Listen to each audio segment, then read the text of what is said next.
Hello friends, कैसे हैं आप सब। मैं आपका अपना मित्र एडवोकेट एस मिश्रा लीगल दर्पण चैनल में स्वागत करता हूं।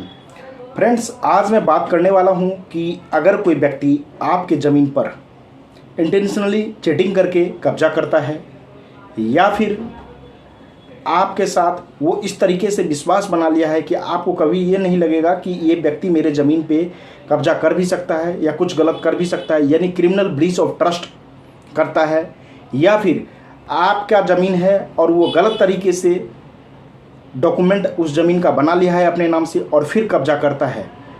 तो इस स्थिति में या फिर कोई अन्य भी स्थिति है जिसमें वो आपके ज़मीन को कोई व्यक्ति कब्जा करता है, तो इस स्थिति में आपके पास क्या कानूनी उपाय है, क्या कानूनी अधिकार है, आप सिविल में किस प्रकार से उस पर मुकदमा दायर कर सकते हैं, क्रिमिनल में किस प्रकार से मुकदमा दायर कर सकते हैं, क्रिमिनल में किन किन धाराओं के तहत आप उस पर कंप्लेंट कर सकते हैं, एफआईआर करवा सकते हैं, या फिर सिविल में क्या प्रोविज़न है इसका, इसी के बारे में आज मैं चर्चा करना चाहूँगा।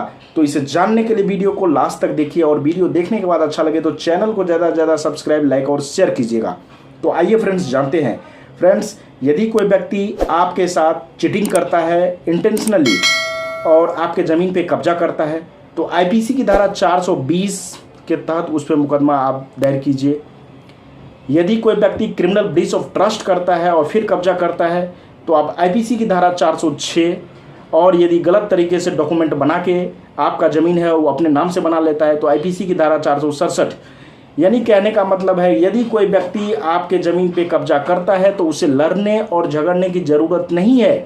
आप सरकारी तंत्र का यूज कीजिए, आप कानून का सहारा लीजिए और सबसे पहले उस पर क्रिमिनल कंप्लेंट फाइल करवाइए, क्रिमिनल में उस पर एफआईआर करवाइए, क्रिमिनल केस कीजिए और उसमें जो है आईपीसी की धारा 420, 406 और 467 के तहत मुकदमा दायर कीजिए। वह व्यक्ति ये जानेगा जब कि आपने उस पर क्रिमिनल एफआईआर करवाए हैं, वह व्यक्ति अपने आप कब्जा खाली करेगा, क्योंकि जेल जाने से सभी को डर लगता है।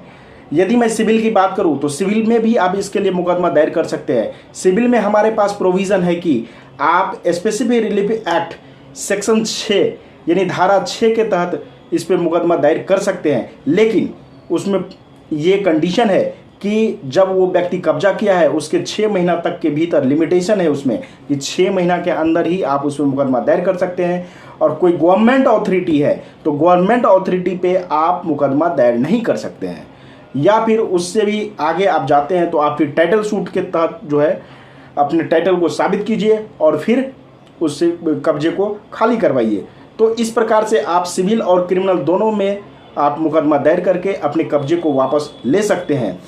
ऐसा नहीं है कि आपके ज़मीन को कोई व्यक्ति कब्जा कर लिया है तो कब्जा करने के बाद उस कब्जे को खाली कराने के लिए सिर्फ आप उससे लड़ें और झगड़ें। लड़ने और झगड़ने से आपके प्रॉब्लम का सॉल्यूशन नहीं होगा। अंत में बात जाएगी कोर्ट कचहरी सरकारी अथॉरिटी के पास ही। तो इसीलिए सबसे पहले ही हम उसका उपयोग क्यों ना करें। जैसे ही आपको लगता है कि आपके ज़मीन पे कोई व्यक्ति कब्जा कर लिया है तो आप क्रिमिनल में भी इसका एफआईआर करवाइए, क्रिमिनल केस भी फाइल कीजिए, उसके बाद जो है सिविल में भी आप कीजिए। आपके पास दोनों ही राइट है, दोनों ही राइट का यूज़ कीजिए, अपने ज़मीन को वापस लीजिए। उस व्यक्ति से उलझने का कोई ज़रूरत नहीं है। हाँ, ये बात ज़रूरी है कि आपको लगता होगा कि सिविल में ज़्यादा टाइम लगता है केस मुकदमा में, लेकिन टाइम लगता है तो आपको परमानेंट सॉल्यूशन भी मिलता है। लड़ने झगड़ने से तत्काल यदि उसको कब्जा आप ले भी लीजिएगा वापस तो फिर वो व्यक्ति कभी मजबूत बनेगा, फिर आपसे लड़के वो वापस ले लेगा उस कब्जे को, उस ज़मीन को छीन लेगा। तो परमानेंट सॉल्यूशन नहीं होगा। इसीलिए परमानेंट सॉल्यूशन के लिए आपको जो सरकारी तंत्र है, जो कानून बनाया गया है, उसको यूज कीजिए और कानून के मदद से अपने ज़मीन को वापस लीजिए। तो आप लोगों को ये वीडियो कैसा लगा आप मुझे कमेंट करके ज़रूर बताइएगा। और यदि किसी भी प्रकार का कानूनी जानकारी चाहिए तो आप मुझे कॉल कर सकते हैं। कमेंट डिस्क्रिप्शन में मेरा नंबर दिया हुआ है, उस पर नंबर पे आप कॉल बुक करके मुझसे कंसल्टेंसी ले सकते हैं, या फिर मुझे कमेंट करके आप पूछिए, मैं उसका जवाब देने का पूरा कोशिश करता हूं और जवाब देता भी हूं। तो फ्रेंड्स, आज तक के लिए इतना ही, फिर मिलेंगे नेक्स्ट वीडियो में। तब तक के लिए धन्यवाद।